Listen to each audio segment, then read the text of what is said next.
Our problems get smaller when we own the mountain. Right. For those listeners out there who are still raging with that inner conflict, right, and don't own their mountain yet, Right. how can they go about trying to acquire their mountain so their problems are a little less noisy? That's a great question. You might have heard the story before where it talks about the jar, a full jar, where essentially a professor walks up in front of the classroom and puts a glass jar in front and says, "Is this jar full?" Yep. And the class looks and everybody raises their hand and says no. So he takes big chunks of stones and put the big stones in, and he says, and he fills it to the top, and he says, "Is this full?" So most people put up their hand.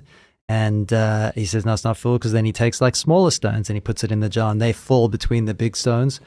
And then he says, "Now is it full?" And so the students catch on. Right. And the process goes on that he takes sand and that falls in. And then finally he fills it up with water.